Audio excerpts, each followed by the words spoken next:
Hi friends, welcome to my channel Kannada facts. Friends, ಇಂದಿನ ವಿಡಿಯೋದಲ್ಲಿ ಒಬ್ಬ ಹೆಂಡತಿ ತನ್ನ ಗಂಡನನ್ನು ಕಡೆಗಣಿಸಿ ಪರಪುರುಷನತ್ತ ಆಕರ್ಷಿತರಾಗಲು ಹಾಗೂ ಅವನೊಂದಿಗೆ ದೈಹಿಕ ಸಂಬಂಧ ಬೆಳೆಸಲು ಕಾರಣವಾಗುವ 5 ಪ್ರಮುಖ ಕಾರಣಗಳು ಯಾವುವು ಅನ್ನೋದನ್ನ ತಿಳ್ಕೊಳ್ಳೋಣ. 1. ಗಂಡನಿಂದ ಭಾವನಾತ್ಮಕ ಸಂಪರ್ಕದ ಕೊರತೆ. ಪ್ರತಿ ಹೆಂಡತಿಗೂ ತನ್ನ ಗಂಡನಿಂದ ಪ್ರೀತಿ, ಗಮನ ಮತ್ತು ಆದರ ಬೇಕಾಗಿರುತ್ತದೆ. ಗಂಡನು ಇದರಲ್ಲಿ ನಿರ್ಲಕ್ಷ್ಯ ತೋರಿಸಿದರೆ ಹೆಂಡತಿ ಮನಸ್ಸಿನಲ್ಲಿ ಒಂದು ಖಾಲಿತನವನ್ನು ಅನುಭವಿಸುತ್ತಾಳೆ. ಇಂತಾಗಿದ್ರೆ ಭಾವನಾತ್ಮಕವಾಗಿ ಅವಳು ಪರಪುರುಷನತ್ತ ಹತ್ತಿರವಾಗುವ ಸಾಧ್ಯತೆ ಹೆಚ್ಚಾಗುತ್ತದೆ. 2. ಗಂಡನ ನಿರ್ಲಕ್ಷ್ಯ ಮತ್ತು ಅವಮಾನಕಾರಿ ವರ್ತನೆ.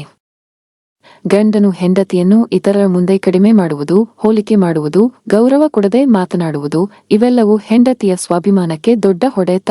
ಇಂತಹ ಸಂದರ್ಭದಲ್ಲಿ ಪರಪುರುಷನು ಸ್ವಲ್ಪವಾದರೂ ಗೌರವ ತೋರಿಸಿದರೆ ಅವಳಿಗೆ ಅವನತ್ತ ಮನಸೋತಂತೆ ಆಗುತ್ತದೆ. 3. ಗಂಡನು ಸಮಯ ಕೊಡದೇ ಇರುವಾಗ. ಗಂಡನು ಕೆಲಸದ ಒತ್ತಡದಿಂದ ಬಿಸಿಯಾಗಿ ಹೆಂಡತಿಗೆ ಮಾತಾಡಲು ಸಮಯ ಕೊಡದೇ ಇದ್ದರೆ, ಅವಳ ನೋವು ಸಂತೋಷಗಳನ್ನು ಯಾರೂ ಕೇಳಿಕೊಳ್ಳದ ಪರಿಸ್ಥಿತಿಯಲ್ಲಿ ಫೋನ್ನಲ್ಲಿ ಮಾತಾಡುವ ಪರಪುರುಷನೇ ಅವಳಿಗೆ ಮುಖ್ಯ ವ್ಯಕ್ತಿಯಾಗಿ ಬಿಡುತ್ತಾನೆ. 4. ದೈಹಿಕ ಸಮೀಪತೆಯ ಕೊರತೆ. ಗಂಡ ಹೆಂಡತಿ ದೈಹಿಕವಾಗಿ ಹೆಚ್ಚು ದಿನ ದೂರವಾಗಿರುವುದು ಅಥವಾ ಗಂಡನು ಹೆಂಡತಿಯ ದೈಹಿಕ ಅಗತ್ಯಗಳನ್ನು ನಿರ್ಲಕ್ಷ್ಯ ಮಾಡುವುದರಿಂದ ಹೆಂಡತಿ ಒಂಟಿತನಕ್ಕೆ ಒಳಗಾಗಿ ಪರಪುರುಷನತ್ತ ದೈಹಿಕವಾಗಿ ಆಕರ್ಷಿತಳಾಗಬಹುದು. 5.